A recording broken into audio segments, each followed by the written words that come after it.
أعمالنا من يهده الله فلا مضل له ومن يضلل فلا هادي له أشهد أن لا إله إلا الله وحده لا شريك له وأشهد أن محمدا عبده ورسوله صلى الله عليه وسلم.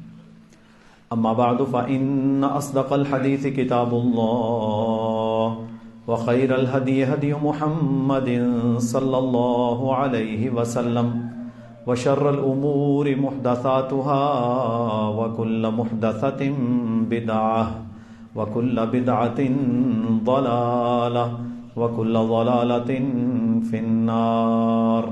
أعوذ بالله السميع العليم من الشيطان الرجيم من همزه ونفخه ونفثه.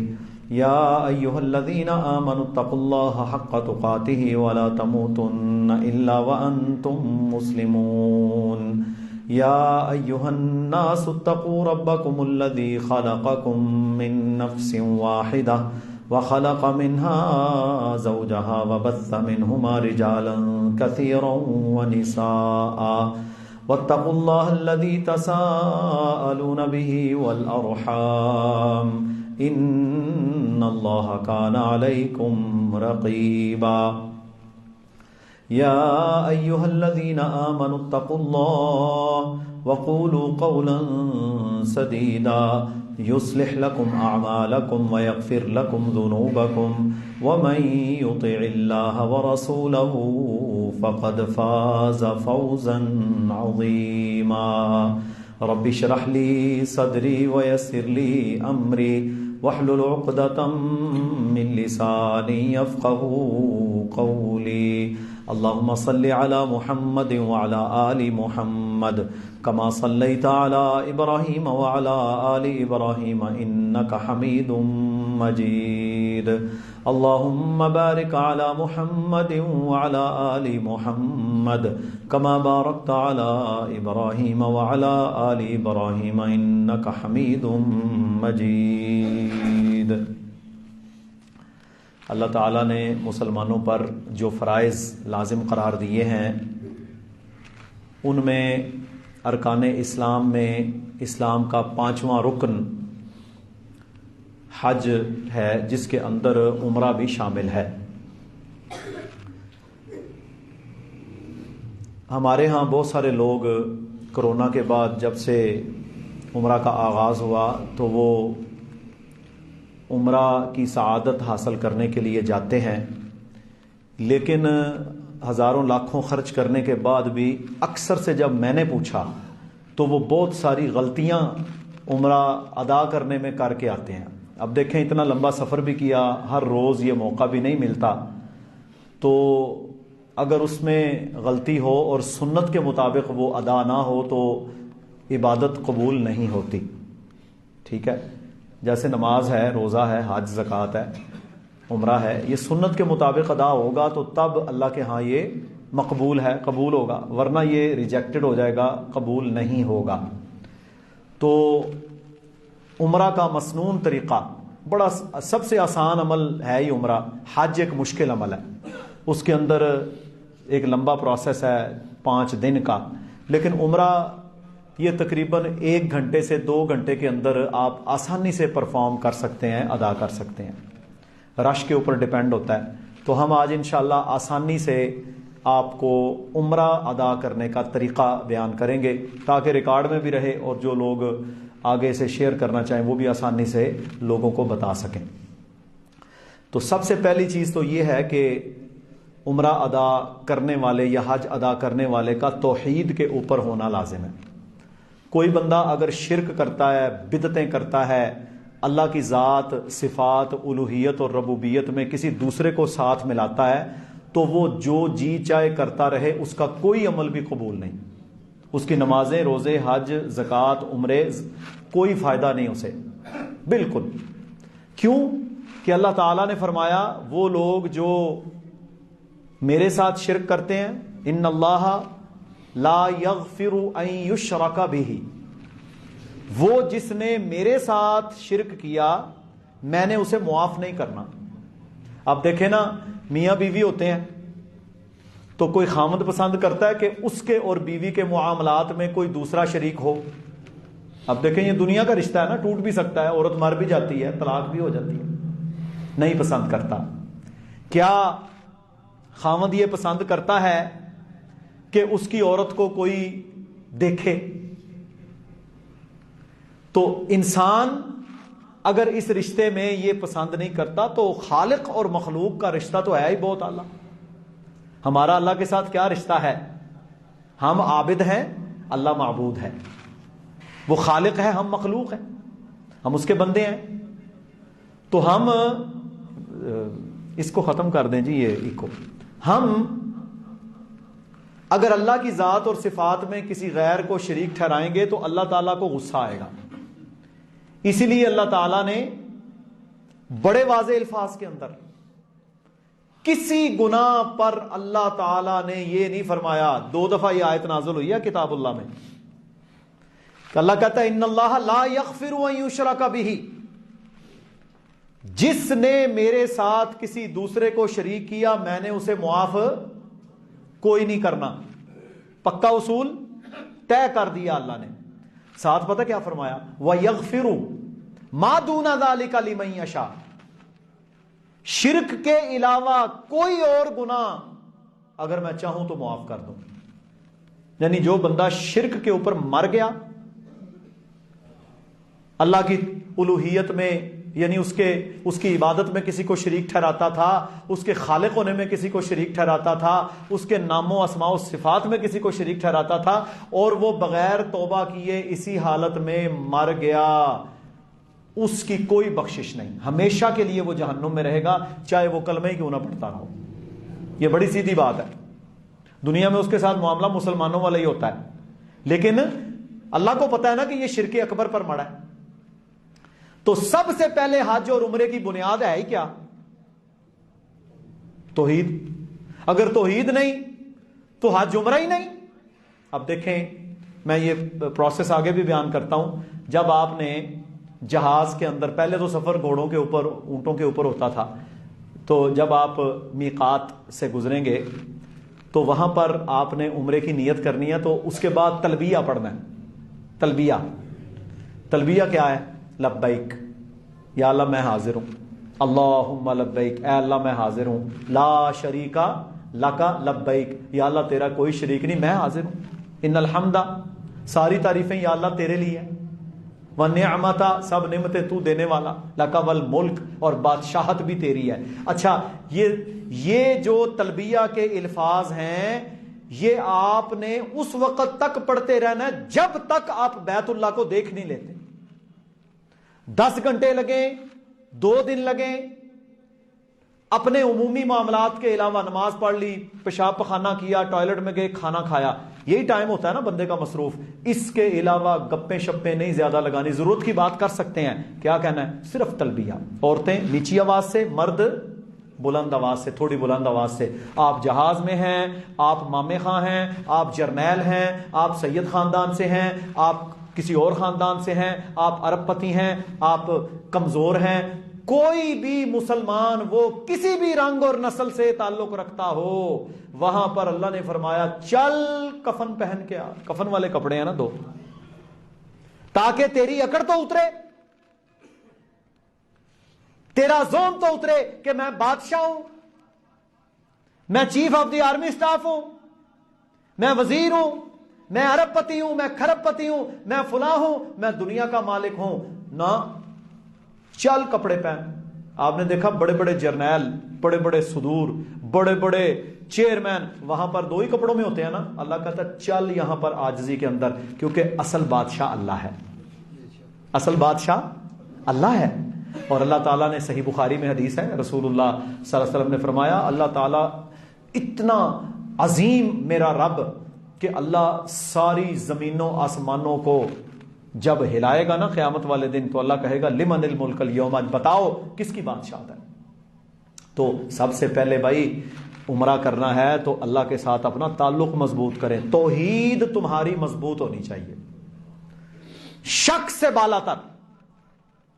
پھر احرام, آگے پروسیس کیا ہے؟ جب احرام پہننا ہے تو احرام سے پہلے غسل کرنا سنت ہے، فرض نہیں ہے۔ کوئی بندہ نہ کر سکے، مجبوری بن جائے تو کوئی حرج نہیں۔ مثلا ابھی یہاں اب ایئرپورٹ کے اوپر غسل تو ممکن نہیں، تو لوگ گھر سے غسل کر لیں، گھر سے غسل کر کے نہا دھو کے نکلیں۔ اب کرنا کیا ہے، آپ نے اسلام آباد، لاہور، جس بھی ایئرپورٹ سے ہیں، اس ایئرپورٹ پر ہی جو مرد ہیں وہ احرام پہن لیں۔ ابھی نیت نہیں احرام کی ہوگی، لیکن وہ اپنا لباس ایئرپورٹ پر چینج کر لیں، کیونکہ جہاز کے اندر اگر 500 بندہ اکٹھا، وہ جگہ نہیں ہوتی وہاں پر، تو آپ نے ایئرپورٹ پر اپنا احرام باندھ لینا ہے۔ کوئی چاہے تو وہ گھر سے بھی چلا جائے، دیکھیں وہ ایک کپڑا ہے جو آپ نے نیچے باندھنا ہے تہبند کی طرح، اور ایک چادر ہے جو آپ نے اوپر لے لینی ہے۔ اس میں بہتر طریقہ یہ ہوتا ہے کہ جو لوگ تو تہبند وغیرہ استعمال کرتے ہیں وہ عام کیٹی کی یا جو بھی چادر وہ یوز کرتے ہیں سفید، وہ استعمال کر لیں۔ لیکن جو نئے بندے ہیں ہماری طرح کے، جنہوں نے مثلا نہیں باندھا ہوتا یہ لاچا وغیرہ یا دھوتی یا تہبند وغیرہ، تو ان کے لیے مشکل ہے، تو وہ تولیہ کا بنا ہوا احرام ملتا ہے، یعنی وہ تولیہ سٹف ہوتا ہے تولیہ کی طرح۔ وہ کیا ہے کہ جہاں پر آپ باندھ دیں گے وہ ہلتا نہیں، ذرا موٹا ہوتا ہے، تو وہ تولیے کا بنا ہوا آسانی سے مارکیٹ سے دستیاب ہے، ٹھیک ہے، بچوں کا بھی مل جاتا ہے، بڑوں کا بھی مل جاتا ہے۔ تو احرام کے کتنے کپڑے ہیں؟ 2۔ اور احرام کا لباس صرف مردوں کے لیے ہے، عورتوں کے لیے کوئی نہیں۔ آپ نے دیکھا ہوگا بعض عورتوں نے بھی کوئی خاص نا چھوٹے چھوٹے سے وہ سلوائے ہوتے ہیں، عورت کا جو عام لباس ہے وہی احرام ہے، عورت کے لیے کوئی خاص کپڑا احرام میں رسول اللہ صلی اللہ علیہ وسلم نے نہیں بیان کیا۔ مرد کے لیے 2 کپڑے ہیں، تو وہ غسل کرے گا، اور غسل کرنے کے بعد احرام کی نیت کرنے سے پہلے اس پر خوشبو لگا سکتا ہے۔ احرام کی نیت کرنے سے پہلے اس پر خوشبو وغیرہ لگا لے، کوئی حرج نہیں، ایئرپورٹ پر خوشبو لگا لے۔ لیکن جب اس نے میقات پر پہنچ کر، میقات وہ جگہ مقرر کی ہیں اللہ کے نبی صلی اللہ علیہ وسلم نے جہاں پر آپ نے جا کر عمرے کی نیت کرنی ہوتی ہے، ٹھیک ہے، ہر علاقے سے مختلف وہ جگہ ہیں۔ جہاز والے اعلان کریں گے میقات آ گیا ہے، آپ اپنے عمرے کی نیت کر لیں، ٹھیک ہے۔ تو آپ نے اس سے پہلے خوشبو لگا لینی ہے۔ عورتوں کے لیے وہی لباس جو انہوں نے پہنا ہوا ہے، وہی لباس ان کا احرام ہوگا جب وہ نیت کر لیں گی۔ صرف 2 چیزوں سے اللہ کے نبی صلی اللہ علیہ وسلم نے خواتین کو منع کیا۔ کیا فرمایا؟ عورت احرام کی حالت میں گلوز نہیں پہنے گی، دستانے، اس وقت بھی ہوتے تھے یہ، عورت احرام کی حالت میں گلوز، دستانے نہیں پہنے گی، اور نقاب نہیں کرے گی، سلا ہوا نقاب۔ اس سے مراد یہ نہیں کہ چہرہ نہیں چھپائے گی، نقاب بنا بنایا نقاب ہوتا ہے نا، اس میں سلائیاں لگی، وہ نہیں نقاب کرے گی۔ ہاں اگر اس نے وہاں پر، آج کل تو رش ہے، لاکھوں لوگ ہیں، تو وہ چادر کے ساتھ چہرہ ڈھانپ سکتی ہے، سادہ چادر جو ہے بغیر سلی ہوئی، باقی اس کا وہی لباس ہوگا جو عام لباس ہے۔ اور عورت خوشبو نہیں لگائے گی، عورت خوشبو نہیں لگائے گی۔ آپ نے احرام باندھ لیا، مرد نے ایئرپورٹ سے باندھا، گھر سے باندھا، اب آپ چادر ویسے ہی لے کے رکھیں۔ کئی لوگوں کو دیکھا ہے وہ ایئرپورٹ سے کندھے ننگے کر لیتے ہیں۔ بھائی کندھے ننگے کرنے ہیں جب آپ نے بیت اللہ پہنچ جانا ہے، جب آپ نے آغاز کرنا ہے، پہلے کندھے ننگے کرنے کا کوئی معاملہ نہیں ہے۔ تو آپ ویسے چادر لے لیں، اچھے طریقے سے لپیٹ لیں، سردی کا موسم ہے تو تولیے والا لیں گے تو وہ ذرا اچھا ہوتا ہے، موٹا۔ تو اب کیا ہے کہ آپ جہاز میں بیٹھ گئے، جہاز میں بیٹھنے سے پہلے سفر کی دعا مکمل وہ پڑھیں۔ سفر کی دعا پڑھنے کے بعد آپ ایک عظیم سفر پر جا رہے ہیں۔ آپ کے اس سفر میں سیدہ ہاجرہ رضی اللہ تعالی عنہا، ان کا سعی، اسماعیل علیہ السلام کی پیاس، صفا اور مروہ، ابراہیم علیہ السلام کا دور، اللہ کی مدد، زمزم کا نکلنا، جبریل علیہ السلام کا اپنے پار کی ٹھوکر کے ساتھ۔ کچھ لوگ کہتے ہیں جی کہ حضرت اسماعیل علیہ السلام کی ایڑی کے ساتھ، یہ روایت صحیح نہیں ہے۔ اصل یہ جبریل علیہ السلام کو اللہ نے بھیجا اور انہوں نے پھر وہ پانی اللہ کے حکم سے جاری کر دیا اس صحرا کے اندر۔ یہ سارا آپ کے سامنے آئے گا، آپ کے سامنے اللہ کے نبی علیہ الصلوۃ والسلام کا طواف آئے گا۔ تو جب اعلان ہوا میقات آ گیا تو وہاں پر پھر مرد اور عورت زبان سے اس کی نیت کریں گے۔ عمرے کی نیت زبان سے ہوتی ہے، تو کیا کہنا ہے؟ لبیک عمرۃ، لبیک عمرہ، کہ میں حاضر ہوں عمرہ کے لیے. یہ نہیں چلتے اوپر. چلو جی. لبیک عمرۃ، تو وہاں پر وہ یہ نیت کرے گا اور عورتیں بھی یہ نیت کریں گی. لیکن عورتیں نا دل میں ایک اور نیت کر لیں. مشروط نیت بھی کی جا سکتی ہے کہ میں عمرہ کی نیت کرتی ہوں. پہلے عربی میں کیا لبیک عمرۃ، پھر اس کے بعد وہ یہ نیت کرے کہ اگر میں بیمار ہو گئی تو میں احرام کھول دوں گی. اس میں پتہ کیا فائدہ ہوتا ہے اسے؟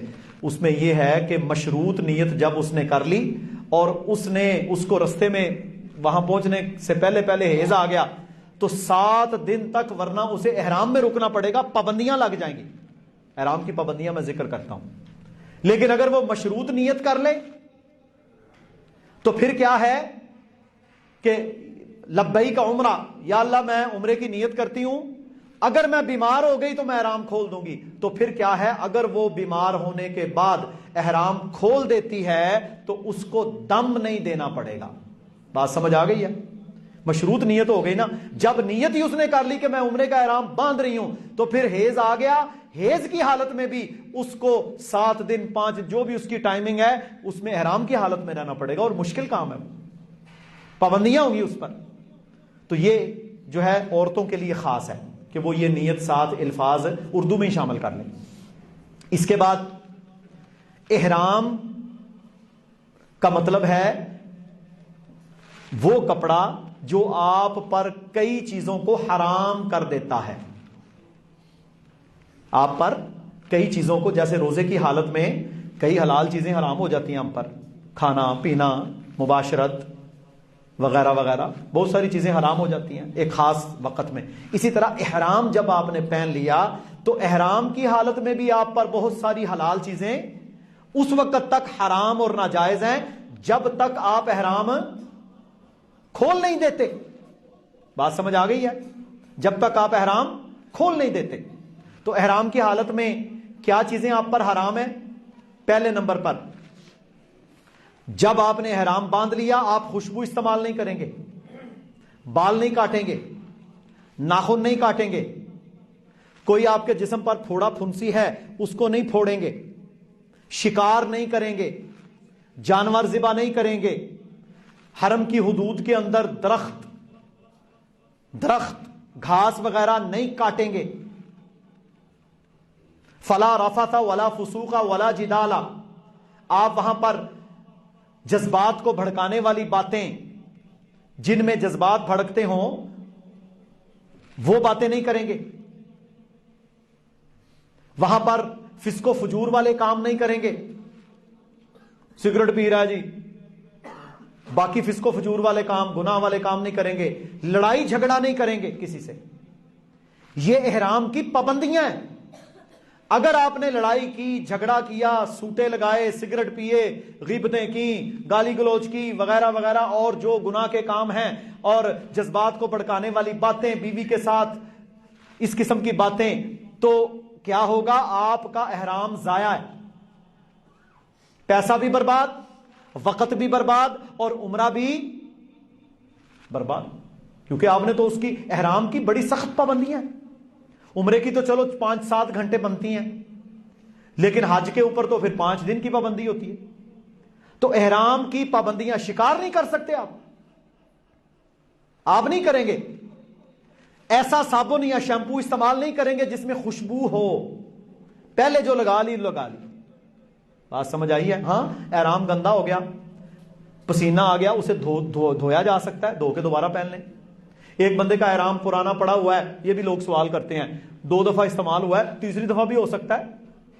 کسی کے پاس احرام پڑا ہوا ہے وہ کسی کو دے دے، وہ یوز کر لے دھلا ہوا، یعنی یہ کوئی ممانعت نہیں ہے، اس کو دھو کر پہنا جا سکتا ہے. کوئی بندہ 2-3 کپڑے لے جائے احرام کے، عمرے پہ ضرورت نہیں ہوتی اس کی. حج کے اوپر 2-3 سیٹ ضرور لے کے جانے چاہیے، گرمی اگر ہو، تاکہ اگر گندا ہوا ہے دوسرا ایک اتارا دوسرا پہن لیا، یہ جائز ہے. ٹھیک ہے؟ اسی طرح عورت دستانے نہیں پہنے گی، نقاب نہیں کرے گی جو سلا ہوا ہے. ہاں، چادر کے ساتھ اپنے ہاتھ ڈھانپ لے، چادر کے ساتھ اپنا چہرہ چھپا لے، جائز ہے، کوئی حرج نہیں. اب یہ تو ہو گیا جی احرام کی پابندیاں. اس کے بعد جب میقات آ گیا تو آپ نے کیا کرنا ہے؟ آپ نے وہاں پر لبیک عمرۃ، یا اللہ میں حاضر ہوں عمرہ کے لیے، یہ آپ نے نیت کر لی. عورت نیت کرے، اس میں شرط لگا دے اگر میں بیمار ہو گئی تو میں احرام کھول دوں گی، وہ نیت ہو گئی. اب کیا ہے کہ آپ جہاز کے اندر ہیں، آپ نے جدہ جانا ہے، جدہ سے آپ مکہ جائیں گے، یہ تقریباً آپ کا 6-8 گھنٹے کا سفر بن جاتا ہے. وہاں پر بڑا رش ہوتا ہے جدہ میں، وہاں اٹھنا بیٹھنا بڑے معاملات ہیں. تو آپ نے اس سارے سفر کے دوران کیا کرنا ہے؟ تلبیہ کہتے جانا ہے، لبیک اللہم لبیک لبیک لا شریک لک لبیک ان الحمد والنعمت لک والملک لا شریک لک. یہ پڑھتے جانا ہے، عورتیں بھی پڑھیں مرد بھی پڑھیں. فضول گپ شپ، موبائل کا استعمال، باتیں گریز کریں اس سے. ہاں ضرورت کی بات ہو وہ کر سکتے ہیں، پیشاب پخانہ ٹوائلٹ یوز کریں، نماز پڑھیں، فرض ادا کرنا ہے، لیکن عمومی طور پر گپ شپ اس سے گریز کریں، کیونکہ آپ احرام کی حالت میں ہیں اور اب آپ عمرے کے سفر پر ہیں. وہاں پر پھر آپ نے صرف یہ نہیں کرنا کہ میں اتنے پیسے لا کے آ گیا تو میں ہوں جاواں تے بس جلدی جلدی کیڑا ویڑا ہوئے تے میری جان چھٹے نہ. یہ آپ کے لیے اللہ سبحانہ و تعالی نے ایک نعمت عطا فرمائی ہے، اور اس کی فضیلت بھی سن لیں، فضیلت بھی سن لیں. فرمایا بار بار حج اور عمرہ کیا کرو، بار بار حج اور عمرہ کیا کرو.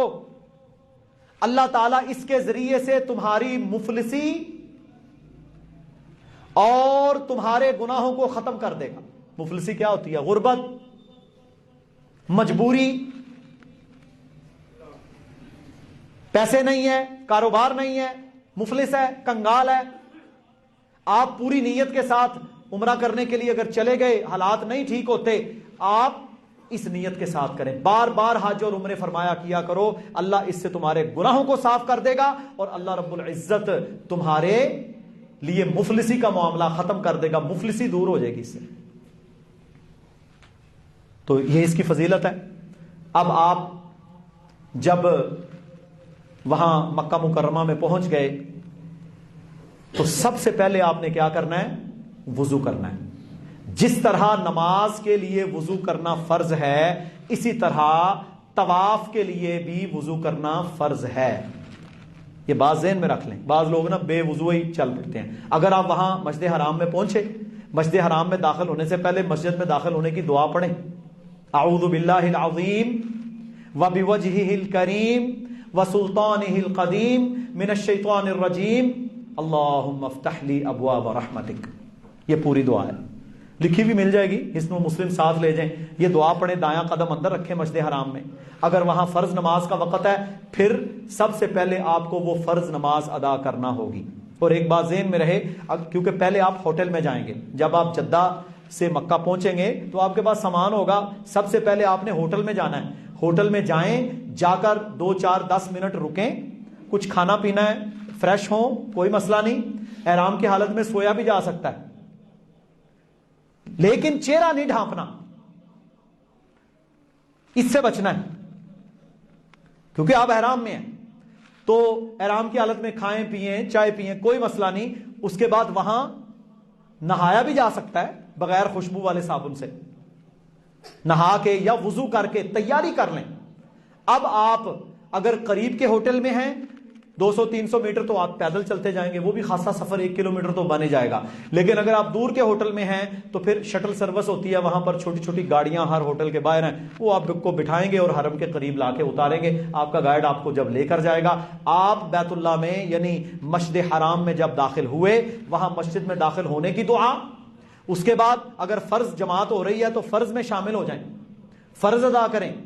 اور اگر فرض نماز کا ٹائم نہیں ہے تو پھر آپ کا پہلا کام کیا ہے کہ آپ سیدھے بیت اللہ کے پاس جائیں گے. اور آج کل سعودی حکومت نے کیا قانون بنایا ہوا ہے، کیونکہ تعداد رش بہت زیادہ ہے نا، تو انہوں نے یہ قانون بنایا ہے کہ وہ لوگ جو احرام کی حالت میں آ رہے ہیں، یعنی جنہوں نے عمرہ کرنا ہے، ان کو وہ نیچے جگہ دیتے ہیں بالکل بیت اللہ کے قریب، اور وہ لوگ جنہوں نے بعد میں سادہ طواف کرنے ہیں، یہ بھی ایک عبادت ہے، یعنی عمرے کے علاوہ صرف طواف کرنا، وہ عام شلوار قمیض میں یا جو اس کا لباس ہے اس میں جا سکتا ہے، تو ان کو وہ نیچے نہیں جانے دیتے، ان کے لیے فرسٹ فلور سیکنڈ فلور ہے، تاکہ عمرہ کرنے والوں کو زیادہ موقع دیا جائے، رش بہت زیادہ ہے نا۔ تو کیا ہوگا کہ آپ کو وہ نیچے جگہ ملے گی، آپ نے سب سے پہلے بیت اللہ کے قریب جانا ہے۔ اور ایک اور بات جو ہمارے ہاں مشہور ہے کہ جو بندہ پہلی دفعہ مکہ مکرمہ میں جائے اور جب بیت اللہ پر اس کی نظر پڑے تو جو دعا کرے گا وہ قبول ہو جائے گی، ایسی کوئی حدیث یا قرآن کی آیت موجود نہیں ہے۔ ویسے وہ دعائیں قبول ہونے کی جگہ ہے، جو مانگے انشاءاللہ حلال جائز اللہ پوری کرے گا، وہ ہے ہی سارا دعاؤں کا موقع۔ لیکن کوئی خاص اسپیسیفک ایسی روایت یا آیا مبارکہ نہیں ہے کہ جس نے بیت اللہ کو دیکھا سارے گناہ معاف۔ ہاں یہ حدیث موجود ہے، رسول اللہ صلی اللہ علیہ وسلم نے فرمایا جو بندہ حج مبرور کرتا ہے، حج مبرور کیا ہے؟ حلال مال کے ساتھ گیا، نہ لڑائی نہ جھگڑا نہ فتنہ نہ فساد، کوئی اس نے فضول کام نہیں کیا، پورا حج سنت کے مطابق ادا کیا، فرمایا وہ ایسے واپس لوٹے گا جیسے آج ماں کے بطن سے پیدا ہوا، صاف ستھرا گناہوں سے۔ لیکن یہ حج مبرور کا ہے، تو یہ بیت اللہ والی بات درست نہیں ہے کیونکہ ثابت نہیں۔ تو ہم کون ہوتے ہیں اپنی طرف سے فضیلتیں گڑھنے والے؟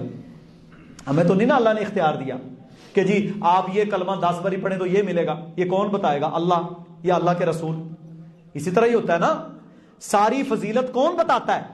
اللہ، اس کے رسول صلی اللہ علیہ وسلم۔ میرے آپ کے پاس اختیار نہیں ہے کہ ہم کسی چیز کی فضیلتیں بیان کریں اور اس کی دلیل موجود نہ ہو، یہ بہت اہم ہے۔ تو آپ سب سے پہلے حجر اسود جو سیاہ پتھر ہے اس کے قریب جائیں گے، وہاں اگر موقع ملتا ہے بوسہ لینے کا تو آپ بوسہ لیں، اگر وہاں رش ہے، عمومی طور پر آج کل تو رش ہی ہوگا، تو میرے بھائیوں بوسہ لینے کے لیے لوگوں کو تکلیف دینا، دھکم پیل کرنا، ٹھیک ہے جی، وہاں پر یہ لڑائی جھگڑے والا ماحول یا اس طرح اوپر سے پھینکو جی، یہ حرام ہے۔ بوسہ لینا سنت ہے، اور مسلمان کو تکلیف سے بچانا، اور بھائی یہ موبائل بند کریں، مسجد میں بیٹھیں آپ سوئچ آف کریں، اگر سننا ہے تو باہر جائیں۔ کمال ہے یار کہ مسجد کے اندر بھی میوزک چل رہا ہے اور لوگوں کو جو ہے فکر ہی کوئی نہیں۔ کم از کم یہ ٹائم آپ کا اللہ کے لیے ہونا چاہیے اگر آ گئے ہیں تو۔ اللہ اکبر۔ تو میرے محترم بھائیوں، وہاں جب آپ پہنچے تو آپ نے بوسہ لینا ہے اگر موقع ملے، اگر موقع نہیں ملتا کوئی ضرورت نہیں دھکم پیل کی۔ آج کل ویسے ممکن نہیں ہے عمومی حالت میں، ہاں ایک ممکن اس کی ہے کہ آپ تہجد کے وقت اگر وہاں جاتے ہیں صبح 3 بجے 3:30 تو رش نہیں ہوتا، اور پھر آج کل تو ایک ٹیکنالوجی ہے کہ آپ جو سعودی مکہ کا جو چینل چل رہا ہے نا، حرم کا جو چینل لائیو آ رہا ہے پوری دنیا میں، وہ ہوٹلوں کے اندر لگا ہوتا ہے، ہم تو اسی طرح کرتے تھے، وہ دیکھیں جب رش کم ہو آپ چلے جائیں، یعنی یہ فائدہ اٹھا سکتے ہیں آپ۔ جمعے کے بعد سب سے زیادہ رش ہوتا ہے، باقی صبح کے وقت جو ہے نا 8-9 بجے سے لے کر 10 بجے تک لوگ فجر کی نماز کے بعد اشراق پڑھی جا کے سو جاتے ہیں، پھر تو وہ بھی رش کا کم کا ٹائم ہے۔ تو آپ اگر بوسہ لے سکتے ہیں ٹھیک ہے، نہیں بوسہ لے سکتے تو اگر اسے ہاتھ لگا کے چوما جا سکتا ہے تب بھی ٹھیک ہے، لیکن اگر یہ بھی ممکن نہیں تو پھر آپ نے حجر اسود کے سامنے کھڑے ہو کر دائیں ہاتھ سے رفع الیدین کرنا، یعنی یہ اشارہ کرنا ہے اس طرح انگلی کھلی رکھ کے، اور کیا کہنا ہے؟ اللہ اکبر، بس اللہ اکبر۔ مرد حضرات اس سے پہلے اپنا کندھا ننگا کر لیں گے، مرد حضرات اس سے پہلے اپنا دایاں کندھا ننگا کر لیں گے، عورتوں کے لیے وہی لباس ہے، اور ایسے اشارہ کریں حجر اسود کی طرف اور اللہ اکبر کہہ کر آپ کا پہلا چکر شروع ہو چکا۔ اب اس چکر میں ضرورت کے مطابق آپ گفتگو کر سکتے ہیں، وضو کرنا لازم ہے، لیکن اس چکر میں دعائیں کریں، اللہ سے استغفار کریں، معافیاں مانگیں، دعائیں کریں، اپنے گناہ معاف کروائیں، ٹھیک ہے؟ چلتے جائیں، پھر آئے گا رکن یمنی کارنر، رکن یمانی یعنی جو کونا بیت اللہ کا یمن کی طرف ہے اس کو بولتے ہیں رکن یمانی۔ اب رکن یمانی جب آ گیا، کچھ لوگوں کو آپ دیکھیں گے رکن یمانی کو ہاتھ لگا رہے ہیں، چوم رہے ہیں، بھائی ایسا جائز نہیں ہے۔ صرف چومنا کس کا جائز ہے؟ حجر اسود کا. اور وہ بھی کیوں؟ صحیح بخاری اور مسلم میں حدیث ہے، سیدنا عمر بن خطاب رضی اللہ تعالی عنہ اپنے دور خلافت میں اپنے ساتھیوں کے ساتھ جب طواف عمرہ کرنے کے لیے گئے تو جب حجر اسود کے سامنے کھڑے ہوئے نا تو آپ رضی اللہ تعالی عنہ نے لوگوں کے سامنے حجر اسود کو مخاطب کیا اور فرمایا انی اعلم انک حجر، میں جانتا ہوں کہ تو ایک پتھر ہے، لا تنفع ولا تضر، نہ تو نفع دے سکتا ہے نہ نقصان. اللہ اکبر. نفع نقصان کا مالک کون ہے؟ اللہ احکم الحاکمین. حضرت عمر نے کیا فرمایا؟ اے حجر اسود، نہ تو نفع دے سکتا ہے نہ نقصان. اگر میں نے، کہتے ہیں اگر میں نے محمد الرسول اللہ صلی اللہ علیہ وسلم کے پیارے ہونٹ اس کا بوسہ لیتے ہوئے نہ دیکھے ہوتے میں کبھی تیرا بوسہ نہ لیتا. کیا ثابت ہوا؟ کہ یہ حجر اسود کا بوسہ لینا سنت ہے، نفع نقصان نہیں ہے اس میں. ہاں جو بندہ اس کا بوسہ لے گا پورے ایمان کے ساتھ اللہ اس کے گناہ جھاڑ دے گا، وہ اللہ معاف کرے گا. پتھر کی اس میں خوبی نہیں ہے. پتھر کی خوبی یہ ہے کہ اللہ نے جنت سے بھیجا اور اللہ نے اس کا بوسہ لینے کا حکم دیا. لیکن ہم پتھروں کی پوجا کرنے والے نہیں ہیں. عقیق پالو جی، مرجان پالو جی، یہ تمہارا لکی نمبر ہے، تو یہ پہن تجھے یہ ملے گا، تو تیرا پتھر یہ ہے تو ایسے ہو جائے گا. پتھر کیا کر سکتا ہے؟ ہمارا خالق و مالک تو وہ ہے جو ان پتھروں کا بھی مالک ہے، ان پتھروں کا بھی پیدا کرنے والا ہے، ساری کائنات کا اکیلا نظام چلانے والا ہے. یہ پتھر کیا دے گا ہمیں؟ پتھر کچھ نہیں دے سکتا. نہ کوئی درخت دے سکتا ہے، نہ کوئی پتھر دے سکتا ہے، نہ کوئی کرنی والا، نہ کوئی بھرنی والا، نہ کوئی بڑا نہ کوئی چھوٹا. مشکل کشا صرف ایک ذات ہے اور وہ ہے اللہ رب العالمین. یہ عقیدہ. تو وہاں پر آپ نے جب بوسہ لیا، بوسہ لینے کے بعد آپ گئے. اب آپ یمنی کونے کے پاس پہنچ گئے ہیں. یمنی کارنر کو ہاتھ لگانا سنت نہیں ہے. آپ وہاں پر جب یمنی کونا ہے نا، یہ یمن کا مثال کے طور پہ کارنر ہے، اس کونے سے اگلا کونا جو ہے وہ حجر اسود کا کونا ہے. ٹھیک ہے؟ یمنی کارنر یعنی رکن یمانی پر جب آپ نے پہنچنا، لکھا ہوا ہے وہاں پر اشارہ، وہاں سے لے کر حجر اسود تک آپ نے کوئی اور دعا نہیں کرنی سوائے اس کے. کون سی دعا؟ ربنا آتنا فی الدنیا حسنہ وفی الآخرۃ حسنہ وقنا عذاب النار. وہاں پر صرف یہ دعا پڑھنی ہے. دیکھو اللہ تعالیٰ نے کیا فرمایا؟ فرمایا یا اللہ میری دنیا بھی اچھی کر دے، آخرت بھی اچھی کر دے. رکن یمانی سے آپ نے حجر اسود تک یہی دعا پڑھنی ہے، ربنا آتنا فی الدنیا حسنہ وفی الآخرۃ حسنہ وقنا عذاب النار. یہ قرآن کی آیت بھی ہے.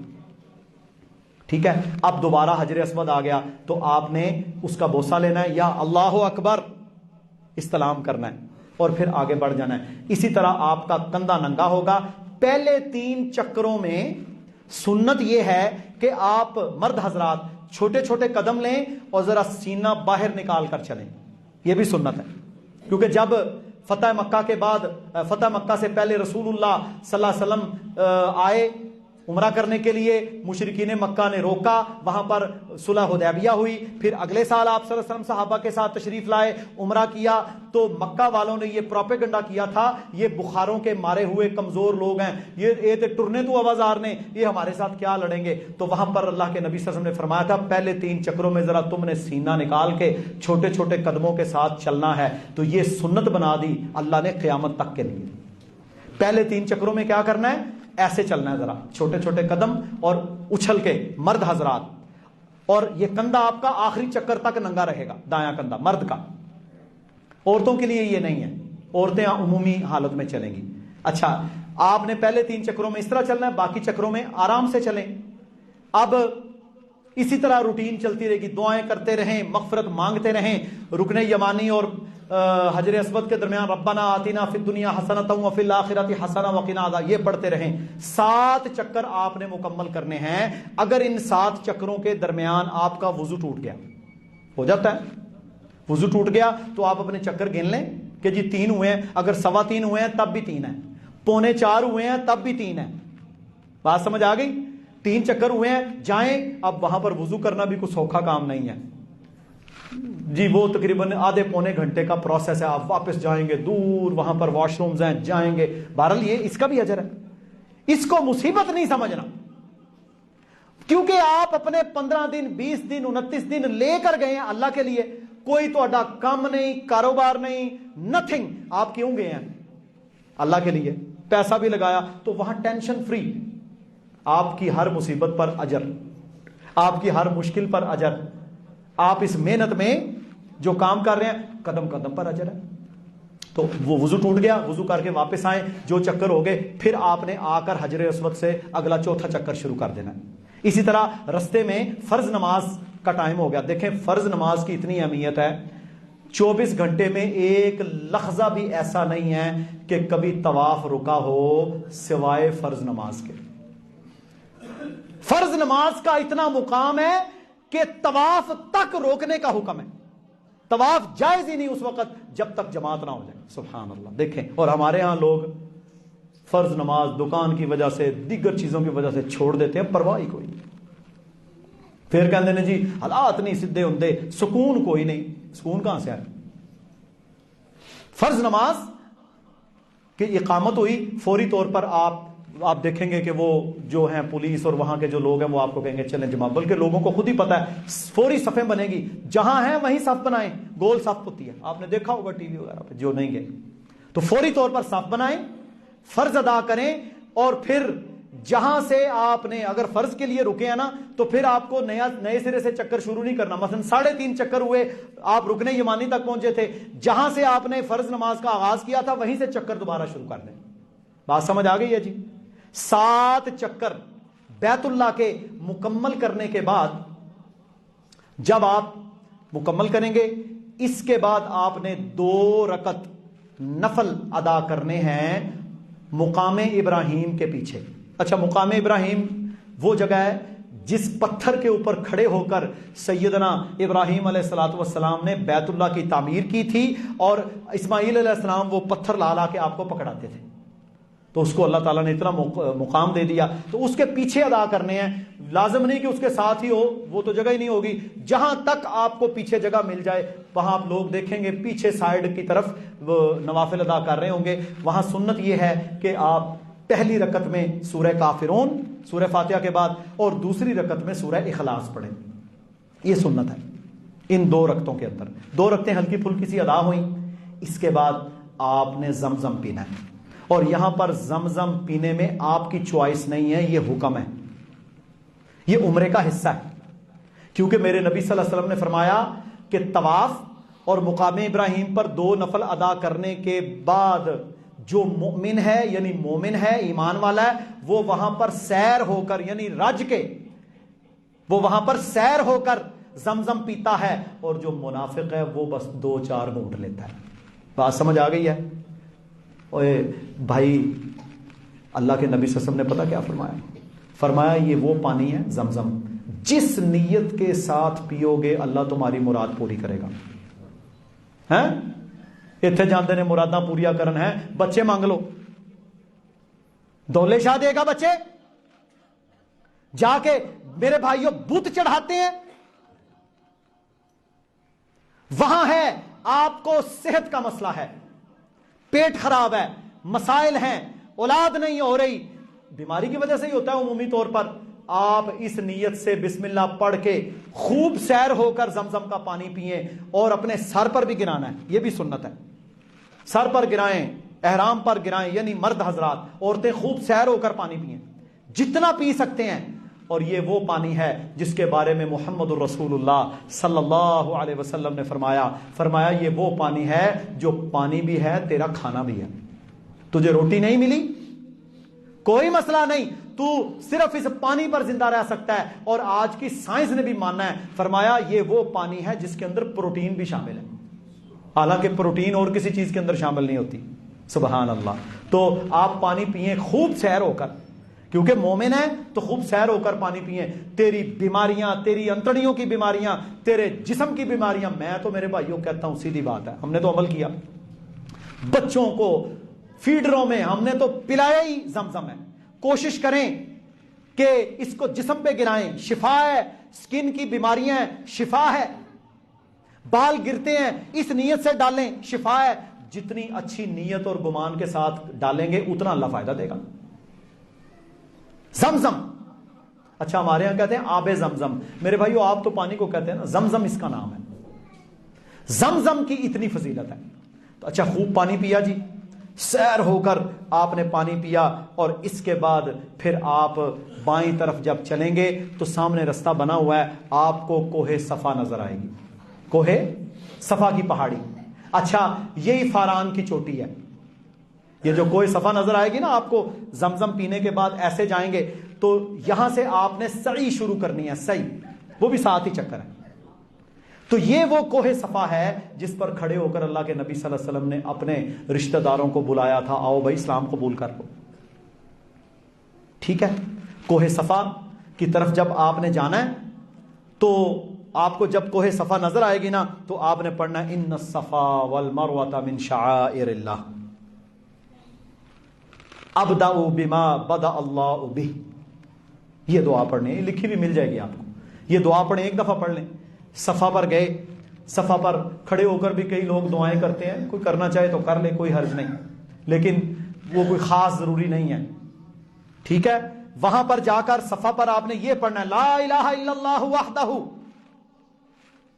لا شریک لہ لہ الملک ولہ الحمد وہو علی کل شیء قدیر لا الہ الا اللہ وحدہ انجز وعدہ ونصر عبدہ وہزم الاحزاب وحدہ. یہ دعا پڑھنی ہے، یہ لکھی ہوئی تمام کتابوں کے اندر موجود ہے. اچھا یہ جو تلبیہ ہے نا لبیک اللہم لبیک، یہ اسی وقت ختم ہو جانا ہے جب آپ نے طواف شروع کیا، اس کے بعد تلبیہ نہیں ہے. ٹھیک ہے، یہ دعا پڑھی اور آپ کا پہلا چکر شروع ہو گیا. سعی، صفا سے مروہ، مروہ سے صفا، یہ آپ کے 7 چکر ہوں گے. اس میں سبز رنگ کی لائٹ لگائی ہوئی ہے انہوں نے. جس جگہ پر سیدہ ہاجرہ تیز بھاگتی تھی تو وہاں پر مردوں کو چاہیے کہ وہ ذرا تیز بھاگ لیں، عورتیں نہیں. بعض لوگ کہتے ہیں جی حضرت ہاجرہ بھاگی تھی، بھائی ان کی ایک اپنی مجبوری کا کاز تھا. ہمارے لیے رسول اللہ نے مردوں کے لیے سنت قرار دیا، عورتیں آرام سے چلیں گی. ہم پابند ہیں محمد الرسول اللہ صلی اللہ علیہ وسلم کی اطاعت کے، کیونکہ یہ تو ہمارے لیے ایک نمونہ ہے نا. تو حضرت ہاجرہ تو بھاگی تھی، اپنے بیٹے کی آواز سنتی اور وہاں کیونکہ ڈھلوان تھی اور تیزی سے وہ بھاگتی کہ بچے کو کوئی نقصان نہ ہو جائے. آپ دیکھیں نا، آپ کا بچہ ہو، پیاسا ہو، قریب المرگ ہو، موت آنے والی ہے، ماں کس طرح تڑپ تڑپ کے بھاگتی ہے. اسے کوئی پتا ہوتا ہے کہ میں تیز بھاگ رہی ہوں یہاں سے؟ میرے رب نے وہ یاد رکھا. میرے رب نے کہا صرف میں نے یاد نہیں رکھا، میرے آخری نبی کی ساری امت قیامت تک یاد رکھے گی، اور کروڑوں مائیں، کروڑوں حضرت ہاجرہ کی بیٹیاں وہاں یہ کریں گی. سبحان اللہ، کیسا نظام ہے. یہ یاد رکھنا ہے دماغ میں، یہ ساری چیزیں سین چلانے ہیں 10,000 سال پرانے. پھر جا کے مزہ آئے گا، آپ کو لطف آئے گا اور پتہ چلے گا کہ اللہ کی ہم پر کتنی رحمتیں ہیں، ہم تو اسی کے اندر صحیح کر رہے ہیں. تو میرے بھائیوں وہ چکر لگایا آپ نے 7، صفا سے مروہ، مروہ سے صفا. ٹھیک ہے، اسی طرح یہ چکر لگائے. آخری 7واں چکر جب آپ کا مکمل ہوگا، اس کے بعد آپ کا عمرہ مکمل ہے. اس کے بعد آپ کا عمرہ مکمل ہے.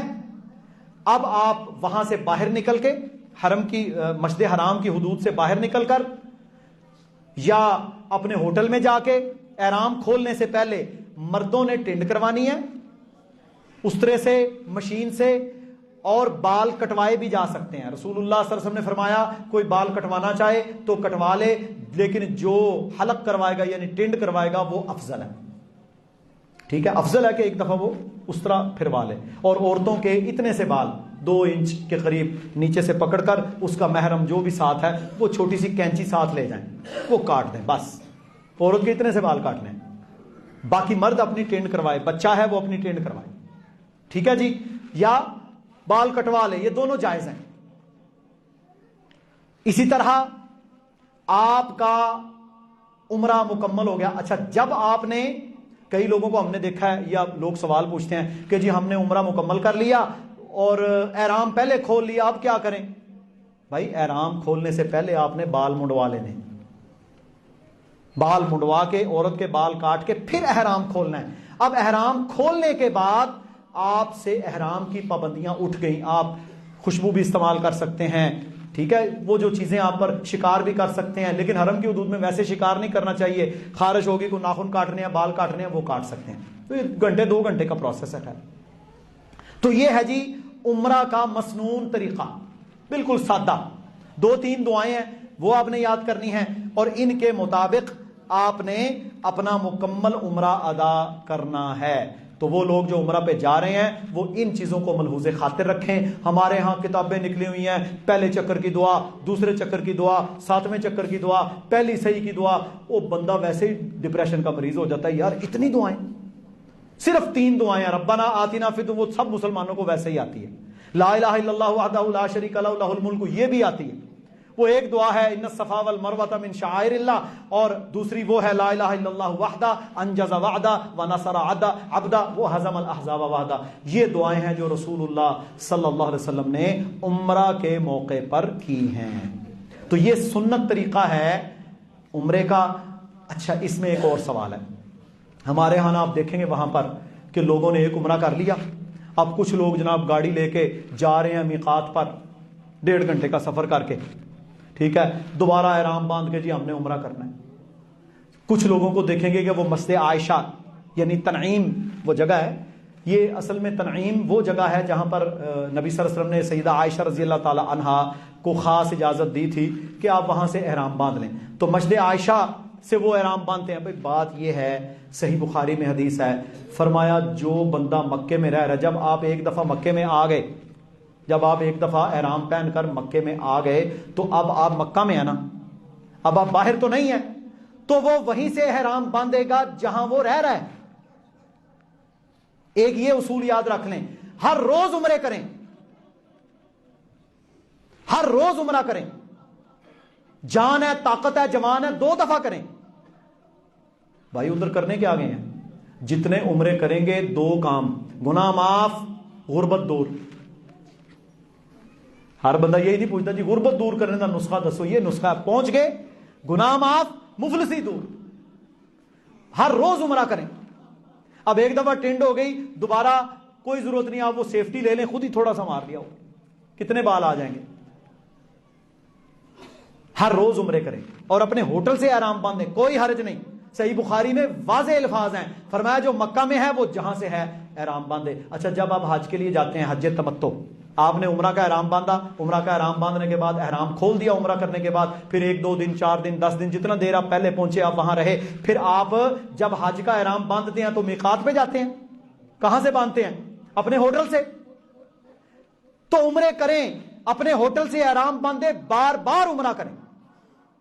آپ کا وہاں پر صرف ایک ہی مقصد ہے کہ آپ جتنا ہو سکے عمرہ کریں۔ اچھا، ایک اور سوال آج کل آ رہا ہے کہ جی ہم نے عمرہ تو کر لیا ہے، اب ہم صرف طواف کرنا چاہتے ہیں۔ اچھا، صرف طواف کرنا ایک الگ عبادت ہے، صرف طواف کرنا ایک الگ عبادت ہے، تو اس کے لیے پھر احرام باندھنا ضروری نہیں ہوتا، آپ شلوار قمیض میں بھی جا سکتے ہیں۔ تو لوگ کہتے ہیں جی کہ وہ ہمیں نچلے فلور پر یعنی گراؤنڈ فلور کے اوپر طواف کرنے کی اجازت نہیں دے رہے، تو کیا ہمارے لیے یہ جائز ہے کہ ہم جھوٹی موٹی احرام باندھ لیں، عمرے کا ڈھونگ رچا لیں اور ہم جا کے میں کیا یار تو وہاں پر عبادت کرنے کے لیے گیا، دھوکہ کس کو دینا چاہتا ہے؟ دھوکہ کس کو دینا چاہتا ہے؟ تو عمرے کا احرام باندھ، پھر دوبارہ عمرہ کر، تجھے نیچے جگہ ملے گی۔ اچھا، یہ ان کا تدبیری حکم ہے نا، یہ ماننا فرض ہے، نہیں مانیں گے تو وہاں دل سے شہادتیں ہو جائیں، کیونکہ رش ہے۔ یہ اب مسجد ہے، اس کے اندر 5000 بندہ آ سکتا ہے، 10,000 آئے گا تو بندے مریں گے۔ تو انہوں نے تو ایک مینجمنٹ سسٹم بنایا ہے، یقین کریں جو مینجمنٹ حرم مکہ اور مدینہ کے اندر وہ لوگ کر رہے ہیں نا، اگر یہ ہمارے ذمے ہوتی تو ہم لوگوں کو ڈنڈے مار مار کے مار دیتے۔ کیسا فول پروف نظام ہے، کتنی سہولیات ہیں، ٹنوں کے حساب سے میرے بھائیوں وہ لوگ مدینہ میں زمزم کا پانی پہنچاتے ہیں۔ آج تک آپ نے مدینہ میں پڑے ہوئے زمزم کے کولر خالی دیکھے ہیں کبھی؟ لاکھوں کی تعداد میں انہوں نے ملازم رکھے ہوئے ہیں۔ میں وہاں پر ایک بندے سے ملا جو مینجمنٹ کے اندر تھا، وہ کہتا ہے ہمارے 70 شعبہ جات ہیں حرم کی اتھارٹی کے، وہ جو پتہ ہے مختلف وردیاں ہوتی ہیں، کسی کی سفید ہے، کسی کی پیلی ہے، 70 شعبہ جات، اور ان میں اس وقت وہ بتا رہا تھا کہ 1 لاکھ پتہ نہیں کتنے ہزار لوگ کام کر رہے ہیں. بندے نے سمجھا مذاق ہے. تو میرے بھائیو جو ان کا حکم ہے وہ مانیں. آپ دھوکہ کیوں دیتے ہیں کہ جی میں جھوٹی موٹی دا احرام باندھ کے تھلے ٹر جاؤں؟ غلط بات ہے، یہ دھوکہ ہے. اللہ کو کوئی دھوکہ نہیں دے سکتا.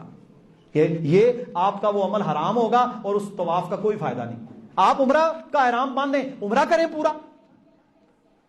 جہاں آپ نے طواف کر لیا اس کے بعد 2 نفل ہیں، تھوڑا سا آپ نے پانی پینا سیر ہو کے، اور 15-20 منٹ میں آپ کا صحیح ہو جانی ہے. اور عمرے کا تو اجر ہی بہت زیادہ ہے. اور اگر سادہ طواف کرنا ہے تو پھر سادہ کپڑوں میں اصول کو فالو کر اور فرسٹ فلور اور سیکنڈ فلور پر جا کے کر. کہ جی سفر بڑا زیادہ ہے. اچھا سفر زیادہ ہے تو تمہیں کوئی بل آتا ہے؟ تم نے جتنے قدم زیادہ چلنے ہیں نیکیاں تو تمہیں ملیں گی. تمہارا تو میٹر چل رہا ہے. آپ نے جو ایک مزدور رکھا، اس مزدور کا کام ہی یہ ہے کہ انہوں تو کہنا بھی تو ایتھوں ٹرنا ہے تے جتھے تیرا سفر مکیا نا ہر قدم کے بدلے تجھے 1000 روپیہ ملے گا. ٹھیک ہے. تو میرے بھائیو آپ دیکھیں گے کہ 24 گھنٹے کے بعد وہ اگلا جنگ پہنچا ہوگا، کیونکہ پیسے ملنے ہیں. وہ دل سے 3 دن وچ کراچی پہنچ جائے، کیونکہ اسے پتا ہے کہ میرے قدم زیادہ ہو رہے ہیں. تو وہاں بھی تو اللہ کے بندے تیری نیکیوں کا میٹر چل رہا ہے، اور یہ وہ نیکیاں ہیں قیامت والے دن سگی ماں اپنے بیٹے کو نہیں دے گی. اللہ اکبر. تو اس لیے ایسی ڈرامے بازیاں یا ایسی چلاکیاں وہاں نہیں کرنی، کیونکہ وہاں پر آپ نے اپنی توبہ کرنے کے لیے جانا ہے، زندگی بدلنا ہے، اپنے ظاہر اور باطن کو صاف کرنے کے لیے جانا ہے، معافیاں مانگنے کے لیے جانا ہے. وہاں پر نا 4 فیصلے ضرور کریں. یہ موضوع تھا تو 2-4 منٹ اگر زیادہ لگ جائے تو کسی ساتھی نے ایمرجنسی تو نہیں ہے، تو ویسے میں الحمدللہ وقت پہ ختم کرتا ہوں. تو وجہ یہ ہے کہ یہ موضوع ایسا ہے کہ اس کو پھر ہم کمپلیٹ نہیں کر سکتے.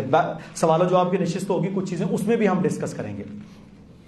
اب میرے بھائیوں، لوگ حرم مکہ حرم مدینہ کے اندر جاتے ہیں، آ کے پھر وہی عمل، چور تھا تو چور ہے، فراڈیا تھا تو فراڈیا ہے، زانی ہے تو زانی ہے، شرابی ہے تو شرابی ہے.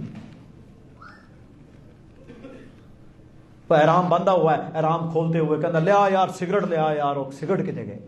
کمال ہو گئی ہے یار، تو یہاں توبہ کرنے کے لیے آیا. تو وہاں پر نا 4 چیزیں کریں. پہلا کام گناہوں کی معافی، حرام چیزوں سے معافی مانگیں. ایک کام ضرور کریں، قطع رحمی. رشتے توڑے ہوئے ہیں، انہیں رشتہ نہیں دیتا، انہیں لیا نہیں، یہی ہے نا مسئلہ. میں کو پیسے ادھار منگے، انہیں منو دیتے نہیں، ناراض. اس نے بیٹی کا رشتہ نہیں دیا، ناراض. اس نے بیٹی کا رشتہ نہیں لیا، ناراض. یہی ہے نا ناراضگیاں. اور کیا ہے؟ سگے بھائیوں کے ساتھ. ایک تو یہ ختم کریں. دوسرا، اپنی بہنوں بیٹیوں بھائیوں کا جو حق، زمین جائیداد کسی نے اگر غبن کر کے رکھی ہوئی ہے، چاہے باپ ہی اس کے نام غلطی سے لگوا گیا تھا، وہ آج ہی ود ڈرا کرے اور ان کا حق ان کو دے. عبادت قبول ہو جائے گی انشاءاللہ.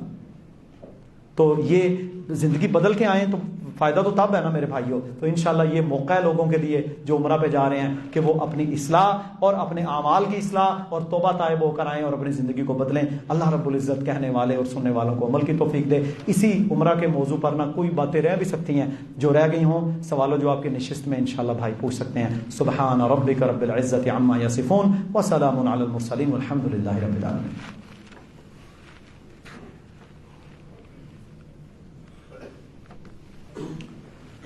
ان الحمد للہ نحمده ونستعینه ونستغفره ونعوذ باللہ من شرور انفسنا ومن سیئات اعمالنا من يهده اللہ فلا مضل له ومن يضلل فلا هادی له. اشهد ان لا الہ الا اللہ وحدہ لا شریک له واشهد ان محمدا عبدہ ورسولہ صلوات اللہ وسلام علیہ. خطبہ جمعہ کے دوران گفتگو کرنا حرام، کسی کو اشارہ کرنا ناجائز. اور میں دیکھ رہا ہوں کہ ہمارے پچھلے کونے میں بعض امت مسلمہ کے نوجوان قیادت شروع سے لے کر ابھی تک انہوں نے موبائل نہیں چھوڑا. 3 بندوں نے. تو یار اللہ کے بندو، اگر تم نے موبائل دیکھنا ہے تو گھر بیٹھو، کیا لینے آئے ہو یہاں؟ کم از کم کچھ اللہ کا خوف ہونا چاہیے کہ میں مسجد میں ہوں اور میں عبادت کرنے کے لیے آیا ہوں. یہ تو فتنہ ہے کہ آپ ساری رات جاگ کے یہ موبائل دیکھ کے نہیں آپ کا پیٹ بھرا. کچھ اللہ کا خوف کریں. اچھا یہ جو آپ نے کسی نے بھی عمل کیا ہے، موبائل سے کھیلتا رہا ہے جمعہ کے دوران، مجھے بتائیں اس کا کتنا گناہ ہے؟ کہ ہے نا کبیرہ گناہ، کبیرہ گناہ ہے یہ. تم جمعہ ادا کرنے کے لیے آئے تھے لیکن تم کتنا بڑا گناہ کر کے واپس گئے کہ اللہ کے حکم کی نافرمانی اس کے گھر میں بیٹھ کر کرتے رہے. تو اللہ کا خوف بھائی اپنے دلوں میں پیدا کریں. صحابہ کرام ہم سے کروڑ گنا بہتر تھے. کیا فائدہ ہے آپ کی ڈگریوں کا اور کالج اور یونیورسٹیوں میں پڑھ پڑھ کے جناب ڈاکٹر انجینئر بننے کا، اگر آپ کو یہ ہی نہیں پتا کہ میرا اللہ پسند کیا کرتا ہے اور ناپسند کیا کرتا ہے. حضرت بلال اور حضرت صہیب رومی الف بے لکھنی نہیں آتی تھی لیکن اتنے مطیع، اتنے فرما بردار، اتنے نیک، سبحان اللہ، قرآن سنتے آنکھوں سے آنسو جاری ہو جاتے. ہمارے تو دلوں کے اوپر میرے بھائیوں زنگ در زنگ لگ چکے ہیں، سیاہ ہو چکے ہیں. اور یہ قیامت کی نشانی ہے. خدا را ہم اپنے آپ کو اصلاح کی طرف لے کر آئیں. ٹھیک ہے موبائل گھر میں آپ سارا دن دیکھتے ہیں، مسجد میں یار اس کو گھر رکھ کے آئیں یا اس کو سائلنٹ لگا کے جیب میں ڈالیں. تو یہ میرے بھائیوں بڑا گھناؤنا عمل ہے اور مجھ پر یہ فرض ہے کہ میں دیکھتا ہوں تو میں منع کروں، ورنہ پھر میں بھی گونگا شیطان کہ میں منع نہیں کر رہا. تو اس لیے کوشش کیا کریں کہ انہیں سائلنٹ پر لگائیں، انہیں گھر رکھ کے آئیں یا بند کر دیں. یہ گھنٹہ ڈیڑھ گھنٹہ اپنے رب کو دیں، پھر اللہ بھی تمہیں نیکیاں دے گا. تو اللہ تعالیٰ نا ہم سب کو عمل کی توفیق عطا فرمائے. ہم سب گناہ گار ہیں، خطا کار ہیں، لیکن یہ ہے کہ سب سے اچھا گناہ گار پتہ کون سا ہوتا ہے؟ جو توبہ کر لے. کلو بنی آدم خطاؤ، ساری آدم کی اولاد خطا کا پتلا ہے، لیکن سب سے بہتر خطا کرنے والا وہ ہے جو فوری گناہ پر اسے اگر بتایا جائے تو کہ یا اللہ میری توبہ، یا اللہ میں معافی مانگتا ہوں، میرے سے غلطی ہو گئی، اللہ تعالیٰ فوری تیرے گناہ کو نیکیوں میں بدل دے گا. اور اگر آکڑ پنا آ گیا ہیں انہیں منع کیوں کیتا ہے، اب یہ بھی آج کل چکر چلا ہوا ہے. او بھائی تو کون ہونا ہے نا؟ آپ کو اگر کوئی نیکی کی دعوت دے رہا ہے تو اسے بھائی اس کا کوئی فائدہ ہوگا یا اسے کوئی پیسے ملنے ہیں یا کوئی دنیاوی فائدہ ہے، وہ صرف آپ کی عاقبت کے لیے یہ آپ کو نصیحت کر رہا ہے. آپ نصیحت مانیں اور توبہ تو اللہ سے مانگنی ہے، بندے سے کیا معافی مانگنی ہے، اللہ سے توبہ کرنی ہے. تو اللہ رب العزت ہمیں احساس ہمارے دلوں میں پیدا فرمائے. سبحان ربک رب العزت عما یصفون وسلام علی المرسلین والحمد للہ رب العالمین.